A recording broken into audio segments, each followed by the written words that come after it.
جواب نہیں دے پایا، اس کا دماغ کہیں اور تھا، ہمیں کچھ اور لگا، لیکن حقیقت کچھ اور ہوتی ہے۔ صحابہ اکرام نے یہی کہا کہ حضور صلی اللہ علیہ وسلم کے چہرے کو دیکھ کر ہمیں ایسا لگا کہ حضور صلی اللہ علیہ وسلم اس گھر کو دیکھ کر خوش نہیں ہوئے، بس اتنا سننا تھا۔ ایمان دیکھیے، ایمان کس چیز کا نام ہے؟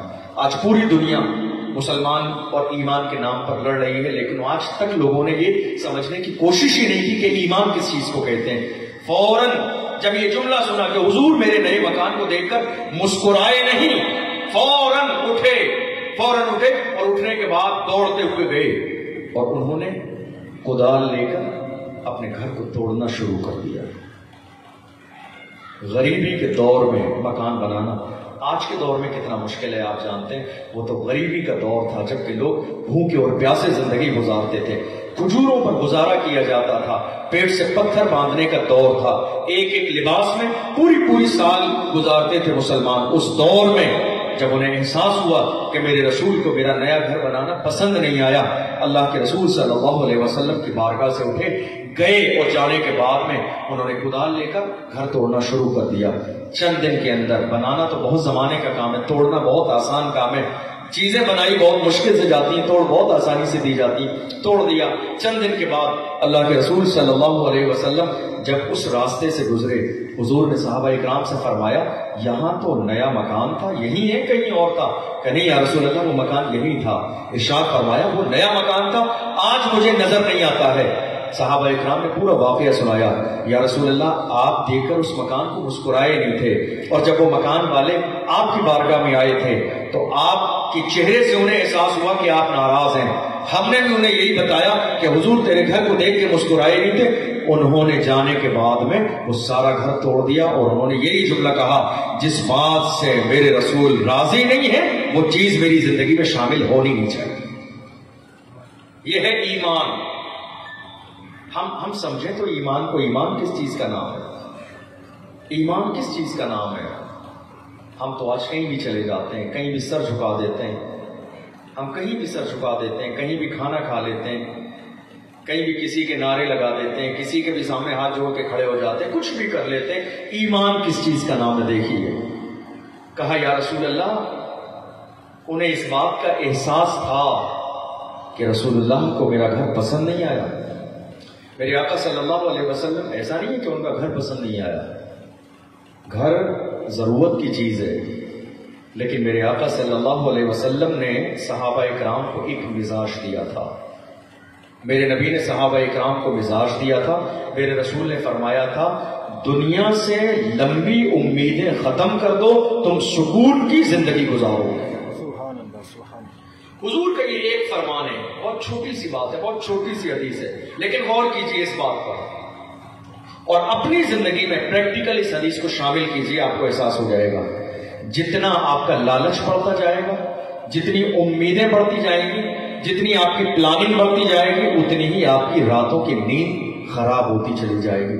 حضور نے فرمایا تم عزت کی زندگی گزارنا چاہتے ہو تو امیدیں کم کر دو، اور مرنے کے بعد سکون سے جنت میں جانا چاہتے ہو تو دنیا کی لمبی امیدیں ختم کر دو، کیونکہ لمبی امیدیں دنیا کے لیے بھی وبال جان ہے اور لمبی امیدیں مرنے کے بعد کی زندگی کے لیے بھی وبال جان ہے۔ حضور صلی اللہ علیہ وسلم نے ارشاد فرمایا قیامت کے میدان میں غریب مالداروں سے 500 سال پہلے جنت میں جائیں گے۔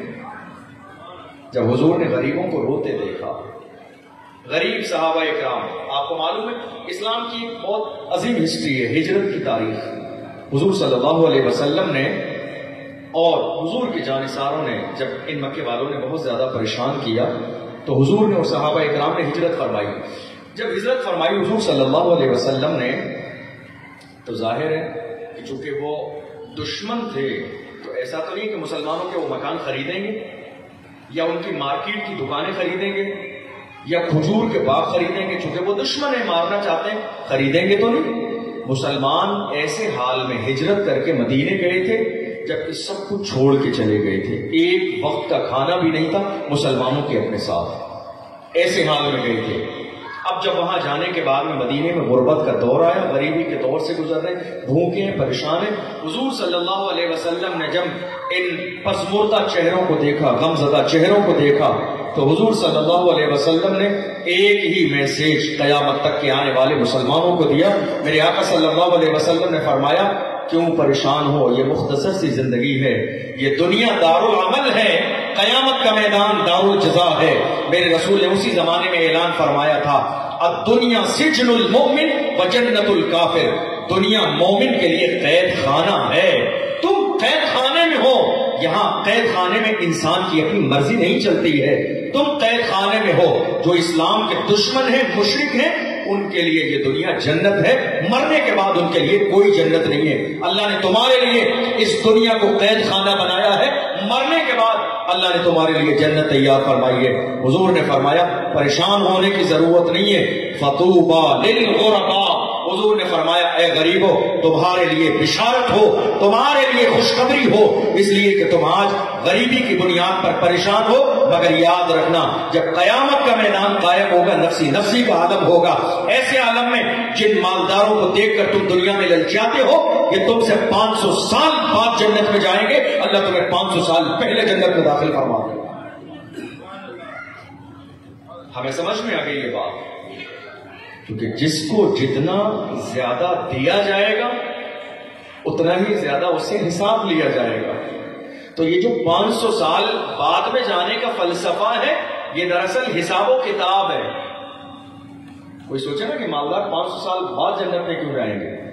چونکہ جب اللہ نے دولت دی ہے، مکان دیا ہے، کاروبار دیا ہے، بزنس دیا ہے، ساری چیزیں ہیں، تو اس کا جواب بھی تو دینا قیامت کے دن. قرآن کا اعلان ہے یوم تشہد علیہم السنتہم وایدیہم وارجلہم بما کانوا یعملون. فرمایا قرآن کا اعلان ہے اے لوگو ڈرتے رہو. تم یہ سوچ رہے ہو کہ تنہائی میں گناہ کر لو تو کسی کو علم نہ ہو. آج ہم تنہائی میں گناہ کیوں کرتے ہیں؟ ہم تنہائی میں گناہ اس لیے کرتے ہیں تاکہ کسی کو معلوم نہ ہو. لیکن یہ ہماری اپنی غلط فہمی ہے. ہمارا گناہ ہمارے دوست کو معلوم پڑ جائے تو کیا کرے گا؟ وہ کچھ بھی نہیں کر سکتا ہے. بھائی کو معلوم پڑ جائے وہ چند جملے پیار سے سمجھا دے گا، والد کو معلوم پڑ جائے وہ ڈانٹ دے گا، چلا دے گا، اور اس سے زیادہ نہیں. میرے رسول فرماتے ہیں ڈرو اس پروردگار سے جس کے لیے نہ رات کا اندھیرا ہے نہ دن کا اجالا ہے، جو رات کو بھی جانتا ہے تمہارے حال کو اور دن کو بھی جانتا ہے تمہارے حال کو. تم 7 تالوں کے اندر بند ہو جاؤ پھر بھی تمہارے پروردگار کو تمہاری خبر ہے. تم دنیا کے سامنے گناہ کرو اللہ کو اس کی بھی خبر ہے. کوئی چیز تمہارے پروردگار سے پوشیدہ نہیں ہے، وہ ساری چیزوں کو جاننے والا ہے. اللہ کے رسول صلی اللہ علیہ وسلم نے ارشاد فرمایا اے لوگوں لمبی امیدیں کم کرو.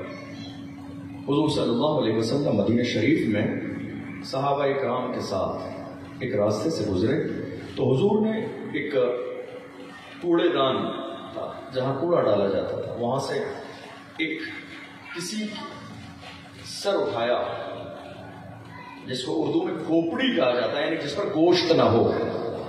حضور نے اس کو اٹھایا اور اٹھانے کے بعد کہا اے میرے صحابہ دیکھ رہے ہو، یہ دیکھ رہے ہو میرے ہاتھ میں کیا ہے؟ یہ وہ عظیم انسان ہے جو اپنی دولت میں تم سے پہلے اتراتا تھا. یہ کھوپڑی دیکھ رہے ہو آج جو کوڑے کے ڈبے میں پڑی ہوئی ہے، کوئی اسے پوچھنے والا نہیں ہے. یہ اپنی دولت پر، اپنے مال پر، اپنے نام پر، اپنے برانڈ پر اتراتا تھا، مگر جب موت کے فرشتے نے اس کے دروازے پر دستک دی ہے تو حال یہ ہے کہ آج اسے کوئی پوچھنے والا نہیں ہے. فرمایا اترانا نہیں زندگی میں، کبھی غرور نہیں کرنا، کبھی اپنے آپ کو افضل نہیں سمجھنا، کبھی اپنے آپ کو بڑا نہیں سمجھنا. اس لیے کہ تم دیکھ لو جو یہ حال اس کا ہوا ہے، مرنے کے بعد یہی حال دوسرے لوگوں کا ہوگا. مرنے کے بعد کوئی افضل نہیں ہے اللہ کی نظر میں، کوئی افضل نہیں ہے. یہ مزاج صرف اسلام کا ہے. اسلام کے علاوہ آپ دوسرے مذہب دیکھ لیجئے، دوسری کتابیں آپ دیکھ لیجئے، ہر مذہب کے اندر یہ مزاج موجود ہے. یہ اونچے ہیں، یہ نیچے ہیں، یہ نیچے ہیں، یہ اس سے نیچے ہیں. ہر مذہب کے اندر یہ ذات برادری کا فرق موجود ہے. یہ بات ہے قوم مسلم میں بھی، مسلمانوں میں بھی ہے. لیکن خاص بات یہ ہے کہ یہ بات جو مسلمانوں میں ہے وہ خود سے بنائی ہوئی ہے، نہ قرآن میں ہے نہ حدیث میں ہے۔ اس لیے کوئی اسلام پر اعتراض نہیں کر سکتا کہ اسلام اونچ نیچ کی بات کرتا ہے، ہمارا مذہب اونچ نیچ کی بات نہیں کرتا۔ اللہ کے رسول صلی اللہ علیہ وسلم نے ارشاد فرمایا، اے لوگو کلکم من آدم و آدم من تراب، اے لوگو تم سب کے سب آدم کی اولاد ہو، اور آدم کی حقیقت یہ ہے کہ اللہ نے آدم کو مٹی سے پیدا فرمایا ہے۔ ذرا غور تو کیجیے، حضور نے ایک لائن میں سب کو بٹھا دیا، تم سب آدم کی اولاد ہو، کلکم من آدم، تم آدم کی اولاد ہو۔ اب ذرا غور کیجیے، کیا یہ ممکن ہے کہ والد ایک ہو اور اس کے بیٹے 4 ہوں، جو چاروں کی برادری الگ ہو؟ کیا یہ ممکن ہے؟ ایک چھیپا ہو، ایک نیلگر ہو، اور ایک انصاری ہو، ایک منصوری ہو، کیا یہ ممکن ہے؟ یہ ممکن نہیں ہے۔ جو والد ہوگا اولاد وہی ہوگی۔ میرے رسول نے قیامت تک کے آنے والے اور مسلمانوں کے لیے جن کے ذہن میں ذات اور برادری کا اونچ نیچ ہے، میرے رسول نے فرمایا، اے لوگوں فرق مت کرنا، کلکم من آدم، تم سب کے سب آدم کی اولاد ہو، اور آدم کی حقیقت یہ ہے وہ آدم من تراب، اللہ نے آدم کو مٹی سے پیدا فرمایا۔ کیا ہے ہماری حقیقت؟ ہمارے پاس دولت ہو، مال ہو، ظاہری طور پر ہماری عزت ہو، ہماری شہرت ہو، کاروبار ہو، بزنس ہو، لیکن ہماری حقیقت کیا ہے؟ ہماری حقیقت یہ ہے کہ اللہ نے ہمیں ایک ناپاک قطرے سے پیدا کیا ہے، یہی حقیقت۔ اور ہم جب دنیا میں رہتے ہیں اپنی مرضی کی زندگی گزارتے ہیں، لیکن جیسے ہی موت کا فرشتہ ہمارے دروازے پہ آتا ہے، انسان جب مرتا ہے نا تو سب سے پہلے اس کی 3 چیزیں بدلتی ہیں۔ نام، کیا بدلتا ہے؟ نام۔ دوسری چیز جو اس کی بدلتی ہے لباس، اور تیسری چیز اس کے رہنے کی جگہ ہے۔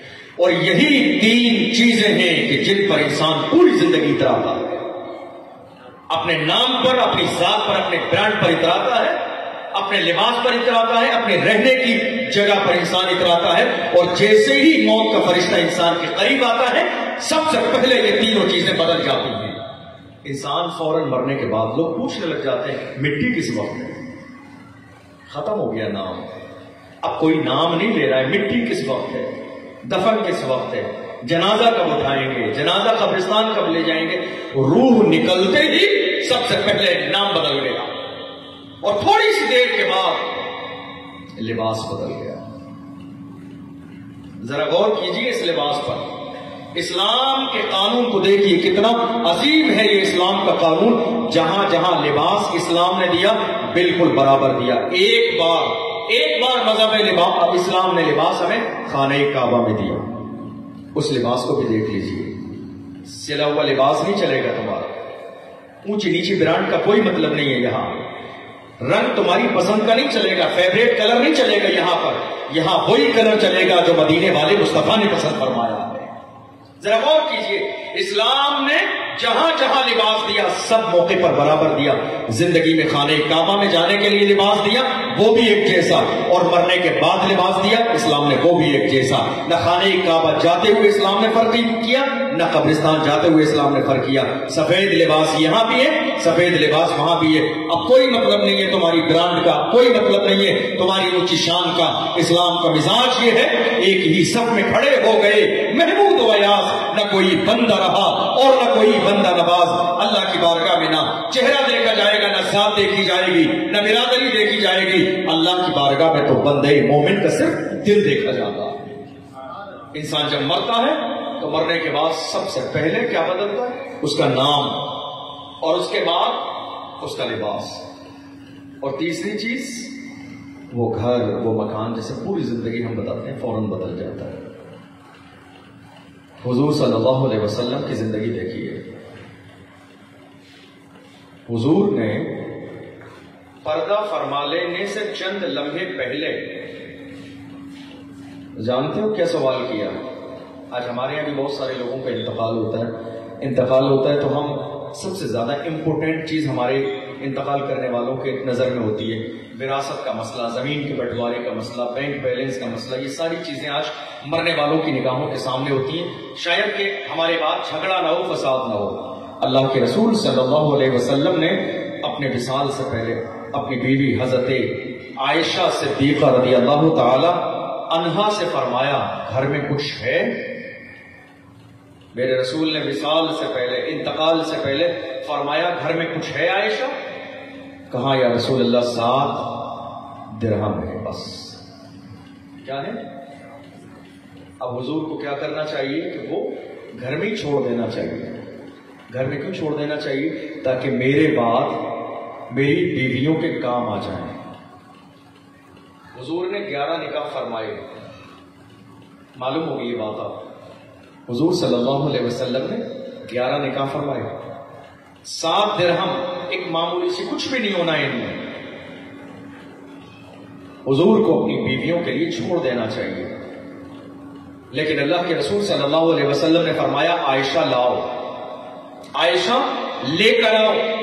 حضرت عائشہ سے لیے اور لینے کے بعد اپنے ایک جانثار کو دیے، اور جانثار کو دینے کے بعد اللہ کے رسول صلی اللہ علیہ وسلم نے فرمایا جاؤ جا کے باہر غریبوں میں صدقہ کر دو، میں اللہ سے اس حال میں ملاقات نہیں کرنا چاہتا ہوں کہ دنیا کا مال میرے گھر میں موجود ہو۔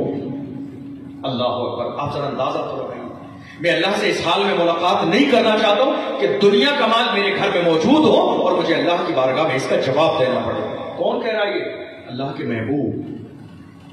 ہم تو صرف اس خواہش میں رہ جاتے ہیں، دولت اور مال بچا بچا کے رکھتے ہیں اولاد کے لیے، کہ ہماری آنے والی اولاد کا جو فیوچر ہے وہ بہتر ہو جائے۔ بھلے ہی ہمارے مر جانے کے بعد میں ہماری اولاد اس مال کو قرآن اور حدیث کے خلاف گزارے، لیکن ہم کبھی اپنے ہاتھوں سے وہ دولت اللہ کے دین کے لیے، غریبوں کے لیے خرچ کر کے نہیں جاتے، یہ سوچتے ہیں کہ یہ دولت ہماری اولاد ہمارے ایصال ثواب کے لیے کر دے گی۔ اللہ کے رسول صلی اللہ علیہ وسلم نے اپنے ہاتھ سے جو گھر میں تھا غریبوں کو دے کے گئے، اور ایک میسیج اس کے ساتھ اور بھی دے کے گئے۔ فرمایا اے لوگو تم یہ مت سوچنا کہ محمد کے گھر میں کچھ نہیں ہے تو بیویاں کیا کھائیں گی، اللہ نے ان بیویوں کے ساتھ ان کا اپنا نصیب بنایا ہے، جب شام آئے گی تو اللہ ان کے لیے رزق نازل فرما دے گا۔ وہ کتنا کریم ہے۔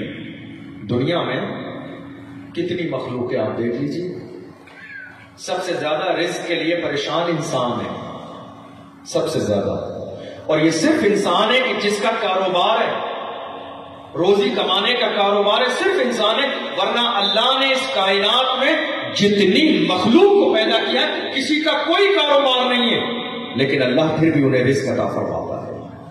سمندر کی مچھلیوں پر آپ غور کر لیجئے، کوئی کاروبار نہیں ہے، اللہ انہیں زمین کے اندر پانی میں رزق عطا فرماتا ہے۔ ایک سانپ جو زمین کے اندر 100-200 فٹ زمین کے اندر نکلتا ہے، کوئی چیز نہیں ہے، لیکن اللہ اسے رزق عطا فرماتا ہے۔ ایک زندگی کے لیے ہوا کی ضرورت ہے، زندگی کے لیے پانی کی ضرورت ہے، ایک زندگی کے لیے کھانے کی ضرورت ہے۔ جب ہم بورنگ کرتے ہیں 100-200-300 فٹ زمین کے نیچے مٹی کے اندر دبا ہوا ایک مینڈک نکلتا ہے، کبھی غور کیا آپ نے؟ مٹی کے اندر دبے ہوئے اس مینڈک کی زندگی پر غور کیجئے، زندہ ہے تو یہ اس بات کی دلیل ہے کہ اتنے نیچے اللہ اسے ہوا بھی بھیجتا ہے، پانی کا انتظام بھی فرماتا ہے، کھانے کا انتظام بھی فرماتا ہے۔ مجھے بتائیے ایک پرندہ جو اپنے گھونسلے سے نکلتا ہے، پورے دن جاتا ہے، خالی ہاتھ جاتا ہے، خالی پیٹ جاتا ہے، لیکن جب جاتا ہے پوری اللہ کی روح زمین پر گھومتا ہے، گھومنے کے بعد اپنا پیٹ بھر کے آتا ہے اور اپنی اولاد اور بچوں کے لیے منہ میں چونچ میں کھانا دبا کے آتا ہے۔ بتائیے یہ کیا ہے؟ یہ اللہ کی ذات پر بھروسہ ہے، اور قرآن کہہ رہا ہے وَعَلَى اللَّهِ فَلْيَتَوَكَّلِ الْمُتَوَكِّلُونَ، جو لوگ اللہ کی ذات پر بھروسہ کرتے ہیں اللہ انہیں بھروسے کے مطابق عطا فرماتا ہے۔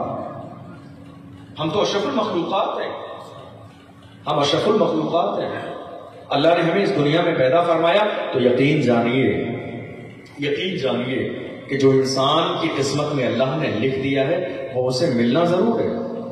یہ بات بہت سارے لوگوں کو سمجھ میں نہیں آتی ہے کہ جو اللہ نے ہماری قسمت میں لکھا ہے وہ ہمیں کیسے ملے گا اگر ہم کوشش نہیں کریں گے تو۔ ایک انسان کی قسمت میں صبح سے شام تک 100 روپے ملنا لکھا ہے تو وہ ملیں گے۔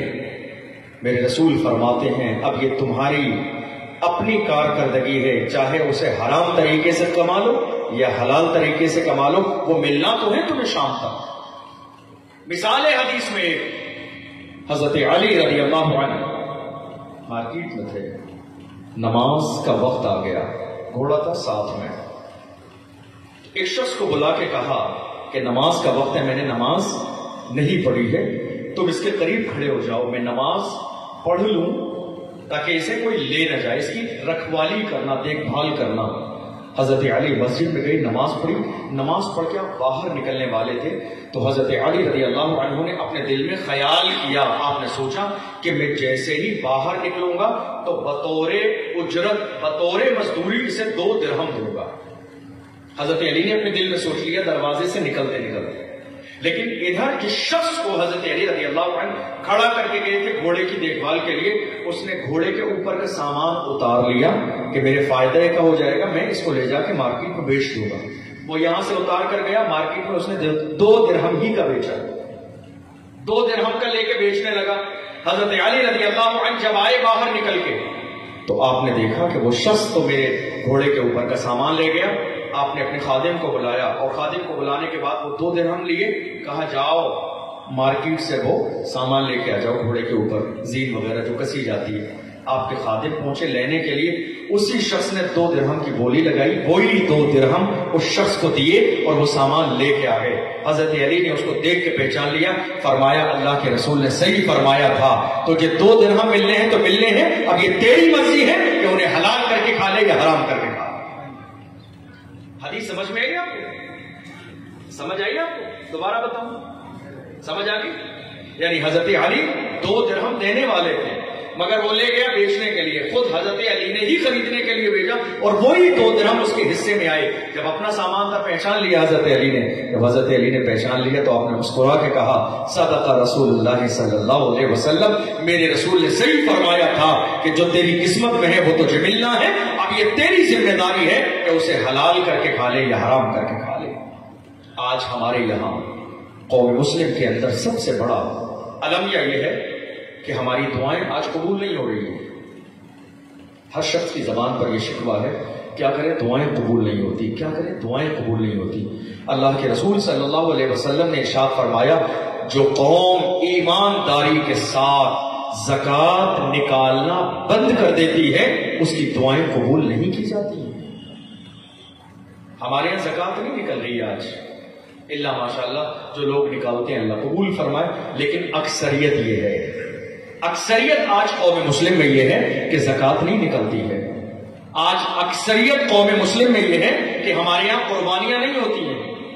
بے شمار لوگ مسئلہ پوچھنے آتے ہیں دارالفتہ میں، مفتی صاحب مسئلہ پوچھ رہے ہیں، جی ظاہر کیا مسئلہ پوچھ رہے ہیں کہ صاحب قربانی کی کنڈیشن نہیں ہے ہمارے پاس، تو ایسی صورت میں ہم کیا کریں؟ اچھا کیا ہے آپ کے پاس؟ کاروبار ہے، دکانیں ہیں، گھر کرائے پہ ہے، 50,000 روپے کا فون ہاتھ میں ہے، 4 ویلر بھی ہے، بائک بھی ہے. اب ایسی صورت میں مسئلہ پوچھ رہے ہیں کیا میرے اوپر قربانی ہے؟ ذرا غور کیجیے آپ، بات سمجھ میں آ رہی ہے؟ یہ حال ہے آج ہماری قوم کا. قربانی کتنے پیسوں میں ہوتی ہے آپ غور کیجیے، 10-12,000 15,000، بہت اس سے زیادہ 20,000 رکھ لیجیے آپ. اتنے پیسوں میں بہت آسانی سے اللہ نے جو ایک مومن کے اوپر ذمہ داری رکھی ہے قربانی کی، وہ کر سکتا ہے آسانی کے ساتھ. لیکن آج حال یہ ہے کہ بس یہ سستی اور کاہلی ہے کہ جس کی بنیاد پر انسان جس انداز میں، میری بات لے لیجیے، آپ اپنی بات لے لیجیے، جب ہماری زندگی میں ہماری ضرورت پڑتی ہے ہم لاکھوں جتن کر دیتے ہیں اپنی ضرورت کو ارینج کرنے کے لیے. ہم کرتے ہیں یا نہیں کرتے؟ تو پھر ہم اللہ کے حکم پر عمل کرنے کے لیے کوشش کیوں نہیں کرتے؟ یہی حال قوم مسلم میں قربانیوں کا ہے، یہی حال زکوٰۃ کا ہے. آج سب سے زیادہ مسائل جو عالموں اور مفتیوں کے پاس جاتے ہیں، آج ہمارے نوجوان ہم سے پوچھنے کے لیے مسئلہ آتا ہے حضرت شادی کرنی ہے، بہت اچھی بات ہے، اللہ کرم کرے شادی کر لو آپ، لیکن شادی ایسی ہے کہ جس میں ماں باپ کی مرضی شامل نہیں ہے. شادی میری اپنی مرضی کی ہے، میری پسند کی ہے، تو کوئی حرج تو نہیں ہے، کوئی دقت تو نہیں ہے، شادی ہو جائے گی. ذرا غور کیجیے آپ، شادی صرف ایجاب و قبول کا نام نہیں ہے کہ گواہ اور وکیل آگے شادی ہو گئی. شادی کے اندر سب سے زیادہ امپورٹنٹ چیز یہ ہے کہ اس شادی میں اللہ کی رحمت نازل ہو، وہ شادی ہمارے رسول کے طریقے کے مطابق ہو اور ماں باپ کی اور بزرگوں کی دعائیں اس شادی میں شامل ہوں. اس لیے کہ ہم نے بڑے بڑے گھرانوں کی شادیاں مہینے 2 مہینے میں ٹوٹ کر دیکھی ہیں، وہ شادیاں جن میں ماؤں کی دعائیں شامل نہ ہوں، والد کی دعائیں شامل نہ ہوں، دادا اور دادی کی دعائیں شامل نہ ہوں، ماموں اور ممالی کی دعائیں شامل نہ ہوں، گھر اور خاندان کے